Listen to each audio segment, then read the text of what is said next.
नमस्कार, आप देख रहे हैं जनता टीवी और मैं हूं आपके साथ मनीषा सिंह। बात करेंगे देवभूमि की। उत्तराखंड के मुख्यमंत्री पुष्कर सिंह धामी आज उत्तर प्रदेश के जनपद मुजफ्फरनगर पहुंचे, जहां सीएम धामी ने उत्तराखंड के शहीदी स्मारक पर रामपुर तिराहा कांड में शहीद हुए उत्तराखंड के आंदोलनकारियों की 29वीं बरसी पर उन्हें पुष्पांजलि अर्पित की। इस दौरान मुख्यमंत्री पुष्कर सिंह धामी के साथ मुजफ्फरनगर के सांसद और केंद्रीय पशुपालन, डेयरी एवं मत्स्य राज्य मंत्री डॉक्टर संजीव बालियान भी मौजूद रहे और सीएम धामी ने राष्ट्रपिता महात्मा गांधी और भारत के पूर्व प्रधानमंत्री लाल बहादुर शास्त्री के चित्र के सामने पुष्पांजलि एवं दीप प्रज्वलित कर कार्यक्रम का शुभारंभ किया।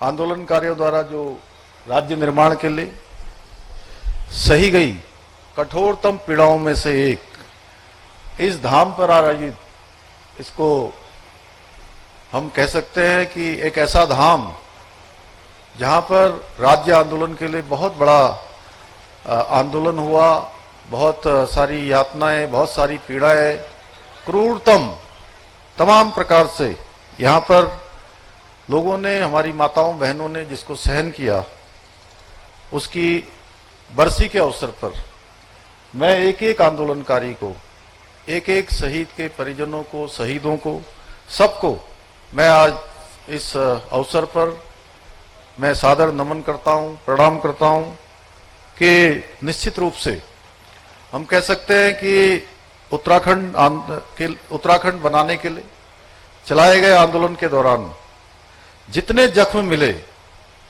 उसमें से अगर कोई सबसे बड़ा जख्म था, सबसे गहरा जख्म था, जो आज भी इतने लंबे कालखंड के बाद भी 2 अक्टूबर 1994 से लेकर आज तक लगातार ये 30वां वर्ष होने को है। लगातार हम प्रत्येक वर्ष उनका स्मरण करते हैं, प्रत्येक वर्ष यहां पर बरसी का कार्यक्रम आयोजित करते हैं।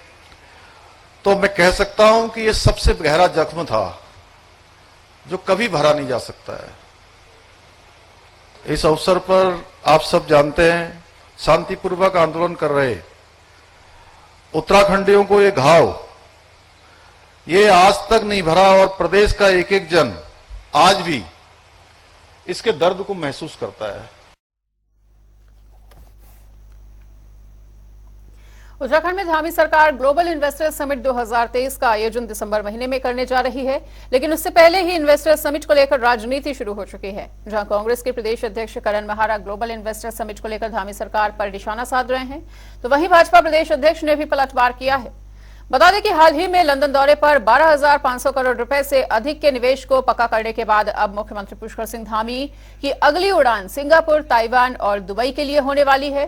वहीं मुख्यमंत्री ने एक बार फिर कहा कि राज्य के अंदर समिट को लेकर जो काम शुरू किए गए हैं उसमें लोगों के प्रस्ताव उन्हें मिल रहे हैं और इसके साथ ही एक लक्ष्य भी रखा गया है कि इन्वेस्टर समिट समारोह से पहले एक बड़ी धनराशि को धरातल पर उतारा जा सके।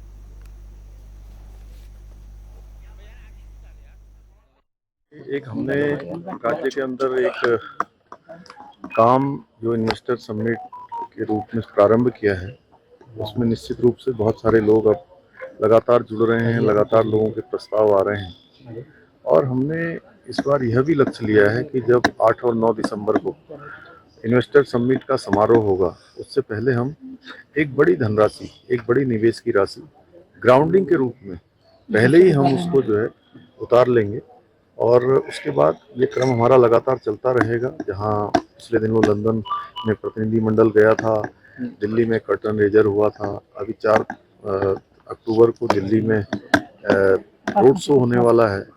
देश के अन्य शहरों में भी, मुंबई है, अहमदाबाद है, बंगलौर है, सभी जगह हमारी टीमें जा रही हैं और विदेशों के भी जो कार्यक्रम आगे प्रस्तावित है उनमें भी हम लोग प्रतिभाग करेंगे, हमें उम्मीद है। आपको बता दें कि उत्तराखंड में बारिश के बाद भारी नुकसान हुआ है, जिसकी भरपाई के लिए विभिन्न विभागों के स्तर से प्रयास किए जा रहे हैं।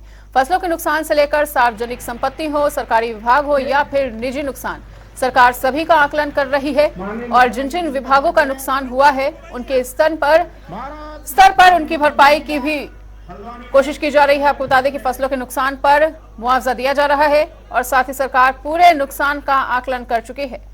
जल्दी व्यवस्थाओं को दुरुस्त करने का कार्य भी किया जाएगा और सरकार का ये साफ तौर पर कहना है कि हर स्तर पर नुकसान का आकलन हो रहा है और जल्द से जल्द उसकी भरपाई भी की जाएगी।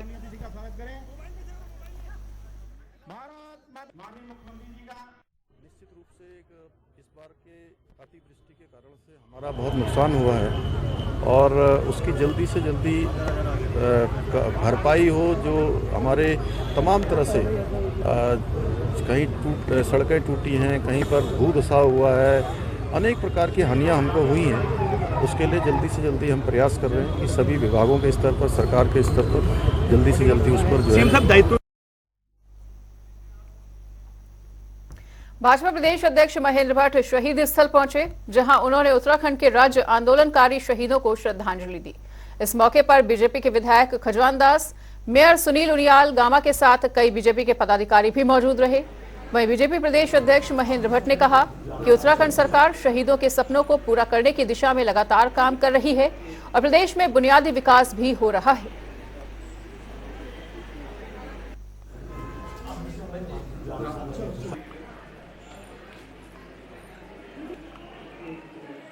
आज का दिवस राज्य आंदोलनकारियों के शहीद की स्मृति का ही दिवस नहीं है। इस राज्य निर्माण के लिए आंदोलन का बहुत पुण्य दिवस भी है और मैं कह सकता हूँ कि उस समय का जो आंदोलन था स्वस्फूर्त आंदोलन था। यहाँ की मातृशक्ति, यहाँ की युवा शक्ति, हर व्यक्ति ने इस राज्य की भौगोलिक परिस्थिति को ध्यान में रखते हुए अलग राज्य की मांग की थी, लेकिन तत्कालीन सरकार द्वारा जिस प्रकार अत्याचार किया गया उत्तराखंड राज्य से कोई भुला नहीं सकता है। और मैं कह सकता हूँ कि सतत स्मरण का दिवस, जहाँ आज गांधी जयंती पे हम लोग श्रद्धासुमन अर्पित कर रहे हैं, वहीं इस राज्य के अगुवा, इस राज्य के निर्माता, ऐसे सभी आंदोलन को हम अपनी ओर से श्रद्धांजलि अर्पित कर रहे हैं। आज राष्ट्रपिता महात्मा गांधी और पंडित लाल बहादुर शास्त्री की जयंती है। आपको बता दें कि इस मौके पर हल्द्वानी में कांग्रेस ने बुद्ध पार्क से स्वराज आश्रम तक पदयात्रा भी निकाली। इसमें कांग्रेस विधायक सुमित्र देव सहित कई नेता मौजूद रहे और इसके साथ ही कांग्रेस कार्यालय में स्वराज आश्रम में महात्मा गांधी और लाल बहादुर शास्त्री के चित्र पर माल्यार्पण करते हुए उन्हें श्रद्धासुमन अर्पित किए गए। तो शांति का संदेश भी दिया गया और कांग्रेस ने पदयात्रा निकाली। तो महात्मा गांधी और लाल बहादुर शास्त्री जी की आज जयंती है और कांग्रेस पार्टी ने भी पदयात्रा निकालते हुए दोनों ही महान नेताओं को श्रद्धा सुमन अर्पित किए।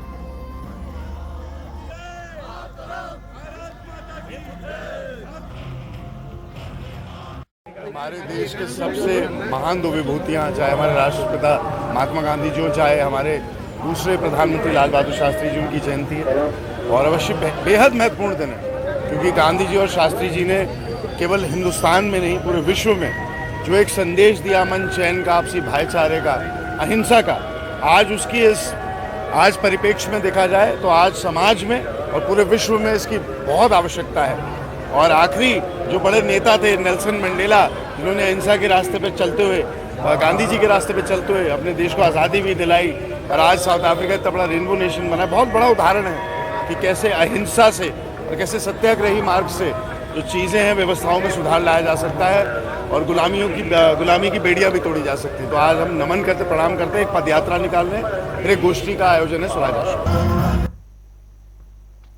देहरादून कांग्रेस प्रदेश कार्यालय में महात्मा गांधी और लाल बहादुर शास्त्री जी को श्रद्धांजलि दी गई और इसमें प्रदेश अध्यक्ष करण महारा सहित प्रदेश के तमाम बड़े कांग्रेसी नेता मौजूद रहे।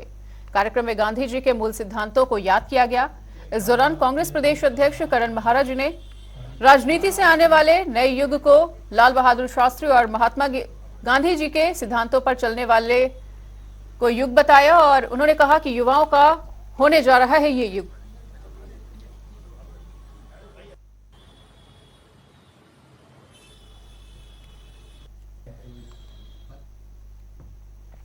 काशीपुर में भी बापू और लाल बहादुर शास्त्री जी की जयंती पर महानगर कांग्रेस कमेटी ने कार्यक्रम का आयोजन किया, जहां महानगर कांग्रेस कमेटी के जिला अध्यक्ष मुशर्रफ हुसैन ने दोनों महान नेताओं को याद किया।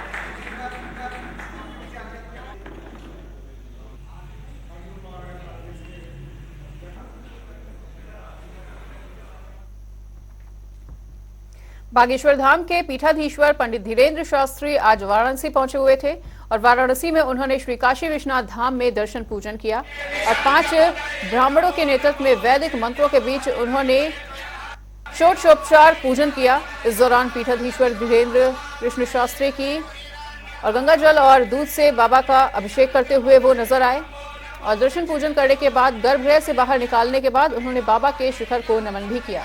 तो पूजा अर्चना करते हुए नजर आए हैं धीरेन्द्र शास्त्री। वाराणसी पहुंचे हुए थे और काशी विश्वनाथ मंदिर में उन्होंने दर्शन किया और उसके बाद वो पूजा अर्चना करते हुए नजर आए।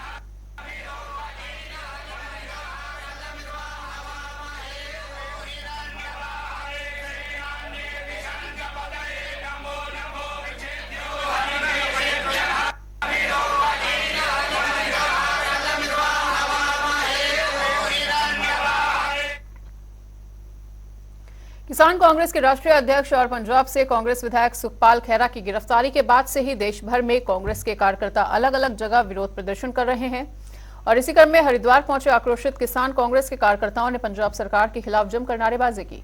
रोष प्रकट करते हुए सुखपाल खैरा की रिहाई की मांग भी की गई और कांग्रेस नेताओं ने आरोप लगाया कि षड्यंत्र के तहत सुखपाल खैरा की गिरफ्तारी की गई है और पंजाब सरकार के तानाशाही रवैये को बिल्कुल भी बर्दाश्त किया नहीं जाएगा। प्रदर्शन के दौरान चेतावनी देते हुए कार्यकर्ताओं ने कहा कि अगर जल्द ही सुखपाल खैरा की रिहाई नहीं की गई तो उग्र आंदोलन करने पर भी हम मजबूर होंगे।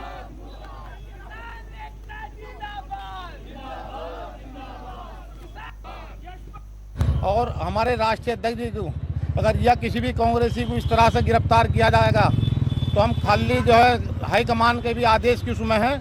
अगर वहाँ से कोई आदेश मिलता है तो हम यहाँ से उत्तराखंड से बसें भर भर कर पंजाब की जेलों को भर देंगे, उन सबक लगाएंगे वहाँ की सरकार को। नहीं अगर इस तरह का वो षड्यंत्र करेंगे हमारे कांग्रेसियों को जो इस तरह से षड्यंत्र के तहत गिरफ्तार करेंगे तो फिर उसके हम खिलाफ काम करेंगे। राष्ट्रीय अध्यक्ष जो किसान कांग्रेस के हैं और कपूरथला से जो विधायक हैं खैरा साहब, उन्हें भगवत मान सरकार के द्वारा गिरफ्तार करा गया है। हरिद्वार स्थित भगवानपुर टोल प्लाजा पर भारतीय किसान यूनियन क्रांति का धरना प्रदर्शन पिछले 4 दिनों से जारी था, जिसे 5वें दिन अधिकारियों के आश्वासन के बाद खत्म करवाया गया और किसानों की मांगों को लेकर प्रदर्शन किया जा रहा था, जिसमें भारतीय किसान यूनियन क्रांति के राष्ट्रीय अध्यक्ष विकास सैनी ने किसानों की मांगों को लेकर कहा कि गन्ने का बकाया भुगतान किया जाए और यूपी की ही तर्ज पर किसानों की बिजली मुफ्त हो।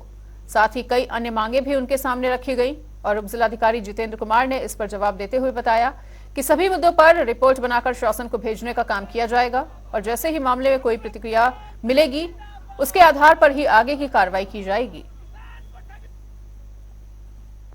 हमारी मांगे थी वो पूरी तरह से कुछ मांगे उसमें मान ली गई है और कुछ मांगों पर हमें संतोषजनक आश्वासन दिया गया है जिन पर जल्दी ही कार्रवाई होगी। जैसे ये यहाँ पर जो ये रुहाल की चौराहे पर जो उगाही करी जा रही थी वो जल्दी ही बंद होगी और जो पुलिस प्रशासन भी जल्दी उस पर भी अंकुश लगेगा। समाप्त हो गया।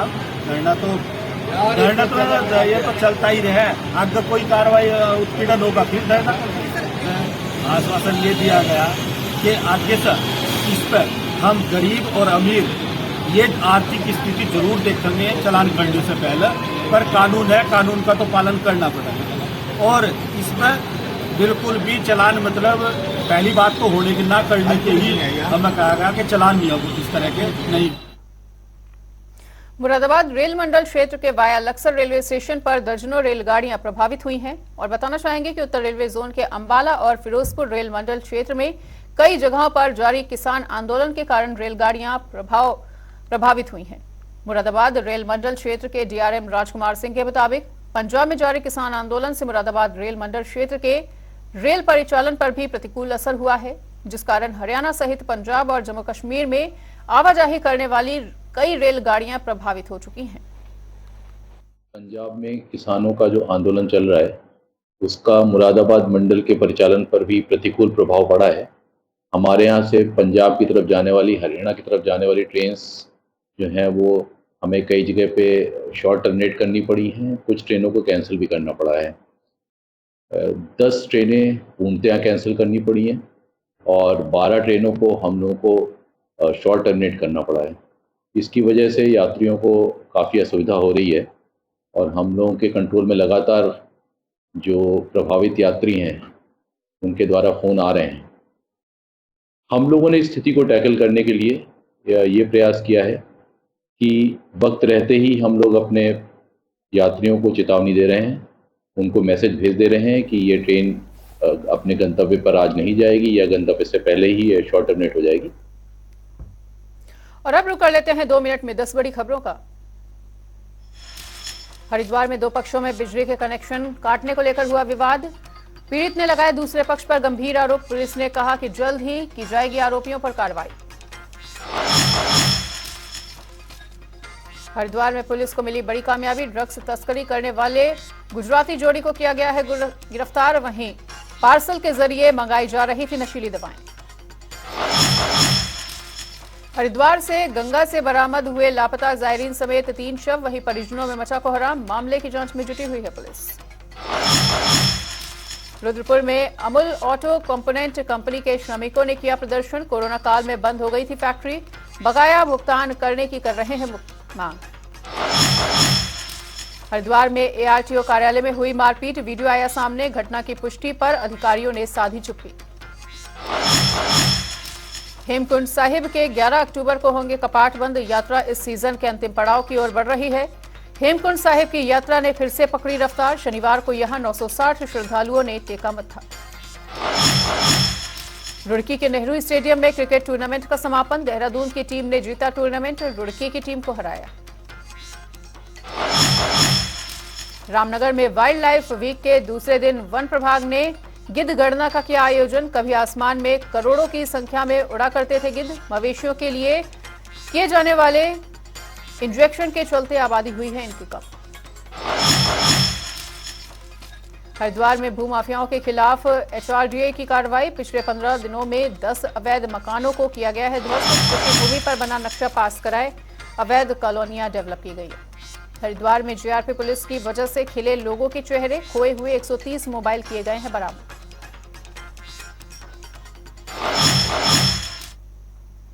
और यहां पर रुकेंगे छोटे से ब्रेक के लिए। खबरों का सिलसिला लगातार जारी है। देखते रहिए जनता टीवी।